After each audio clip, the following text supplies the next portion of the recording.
శ్రీ గురుభ్యో నమః. నా ఛానల్ని సబ్స్క్రైబ్ చేయకుండా ఉంటే సబ్స్క్రైబ్ చేసుకోండి. వీడియో నచ్చితే లైక్ చేయండి, షేర్ చేయండి, మీ కామెంట్స్ పెట్టండి, రిప్లై ఇస్తాను. నేను లాస్ట్ వీడియోలో జాతకంలో దారిద్ర్య యోగం అనేది ఏ విధంగా ఏర్పడుతుందో నేను ఆ వీడియో చేశాను. ఇంకా ఏ గ్రహాల వల్ల, ఏ గ్రహస్థితి వల్ల, ఏ యోగం వల్ల జాతకంలో ఇంకా ఆర్థిక ఇబ్బందులు ఉంటాయి, ధన నష్టం అంటే మనం ఎంత సంపాదించినా చేతిలో డబ్బులు నిలవకపోవడం,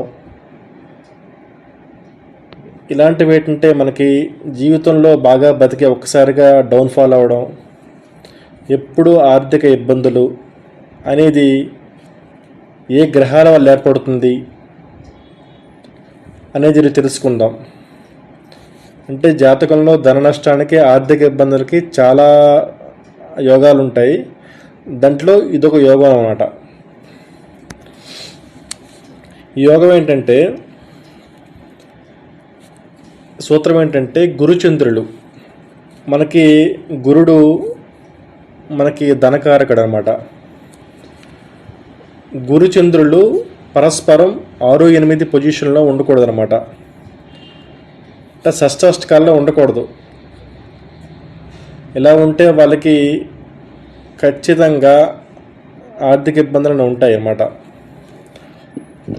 ఇప్పుడు ఉదాహరణతో తెలుసుకుందాం. ఇప్పుడు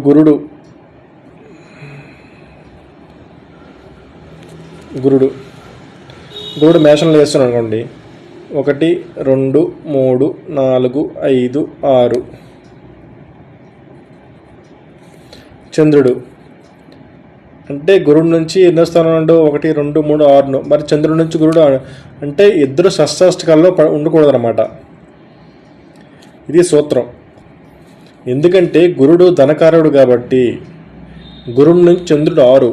చంద్రుడు ఏంటంటే మనకి లిక్విడ్ క్యాష్ అన్నమాట. Liquid cash. ఇంకోటి చూడండి, గురుడు ఎక్కడ వచ్చి పొందుతాడు? కర్కాటకంలో ఉచ్చ స్థానాన్ని పొందుతాడు అన్నమాట.